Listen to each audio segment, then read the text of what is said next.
What might the next iteration of Overwatch 2's Battle Pass look like? Let's have a look.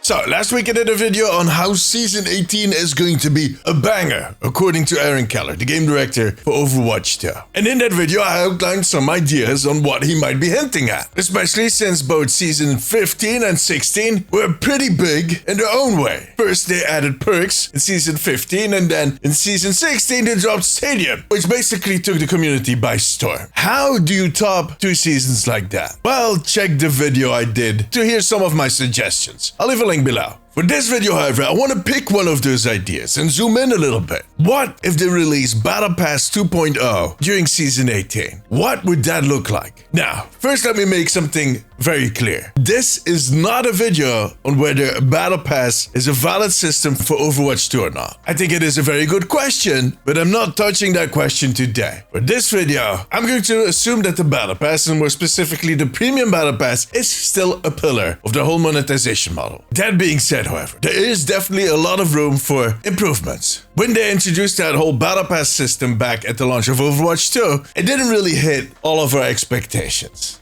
Well, at least not mine. There were some glaring issues, and over time they have definitely addressed some of them. The current iteration of the Battle Pass system in Overwatch 2 is the best we've had yet.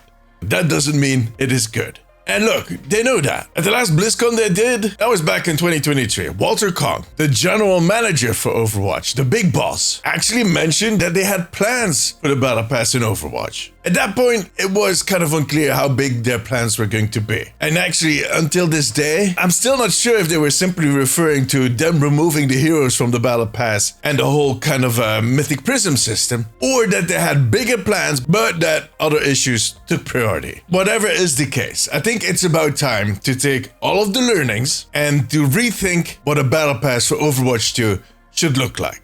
I'm not sure what I'm trying to point at with my fingers. You might have suspected that I have some suggestions to make, but I'm pretty sure I'm not the only one that has suggestions. So if you want to chime in, make sure to do so in the comments. And one thing that I think is going to come back pretty often in the comments is making sure that the Battle Passes stick around after the end of the season. It is an idea that has been around for a while, even before Halo actually did it a few years ago. And then more recently, Marvel Rivals actually build a whole feature around it that allows the players to complete the Battle Pass at their own pace. As long as they have the Premium Pass unlocked in the actual season, they can take all the time they need. And they have this system where they kind of basically use the multiverse to switch you from one Battle Pass to the other. It's kind of cool. It's tied into the lore. We like the lore. Now the thing is, for as far as I know, I don't think they changed that. You cannot unlock previous Battle Passes. So if you haven't unlocked it in the actual season, it's gone. You can't get all that content. Which, to be fair, makes a lot of sense. It retains some of that exclusivity that you kind of need for a Battle Pass, while also lowering the much dreaded FOMO, the fear of missing out. You might have some exams coming up, and maybe you're doing a big trip, or have some surgery done where you have 2 extra arms attached to your torso because you're a big Mortal Kombat fan. Could happen. At that time, you won't have time to complete it, but no need to worry. As long as you unlocked it, you can complete it whenever you're healed up, or you're back from your trip, or those exams are done. Having those Battle Passes stick around also helps with the second issue I have with the current Battle Pass. The prestige levels in Overwatch 2's Battle Pass are that is literally the best way I could put it. Look, I know that some people care about titles. I do not. Once I'm past tier 80, I don't care anymore about the Battle Pass and the progression. Which, to be honest, is kind of sad. Because, while on the topic, I also feel like the Battle Pass is a tad, just a small bit too easy to complete. I mean, I don't want to see it ramped up too difficult, but usually I start around tier 40 already at the start of the season, because I have some tiers piled up from the previous season, I get the Ultimate Bundle, and bam, I'm already halfway there. So within 2 weeks, I'm done. It's over. What Battle Pass? I don't even open that tab anymore. And I think having better prestige rewards would definitely help with that. Or maybe I could spend some time completing old Battle Passes, which in my case is never going to happen, but you know, there might be players out there. Now, what could be those better rewards for the prestige levels? Very simple. Loot boxes.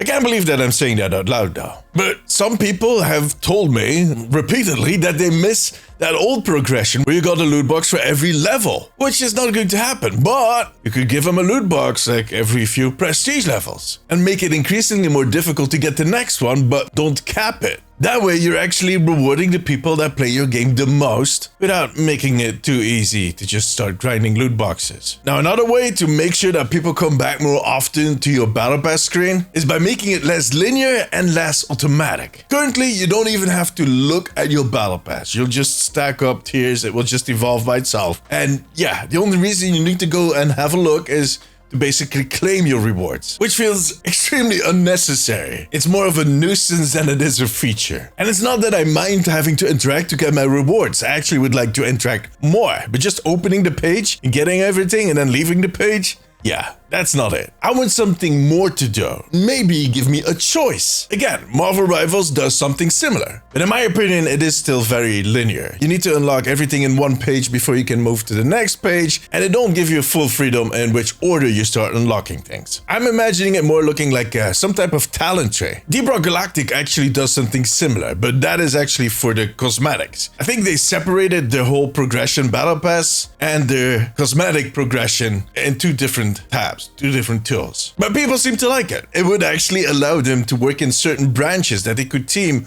according to a certain skin. It would make the battle passes all look more unique. You could work your way down, start with an icon, a nameplate, and then you get the skin. And look, they probably want to keep it linear to some point because we as players are just like little kids. If you keep the door to the candy chest open at all times, we are going to poison ourselves in the end with too much sugar. They want to avoid us kind of ruining the fun for ourselves, having nothing to work for anymore a few days in. But I think there needs to be some type of middle ground. There is some type of middle ground. Something that is structured like the Diablo 4 talent tree. That is exactly what I have in mind. Which would also avoid the need for a new type of currency, because all of the other games do use a currency. And Overwatch, I think we're set when it comes to currencies. But you basically would pick a battle pass, stack tiers within that battle pass as you gain XP. And at some point, you click that battle pass page and you start picking in which order you want to kind of unlock things. I'm actually kind of excited for the idea. I would love to see that. Sorry.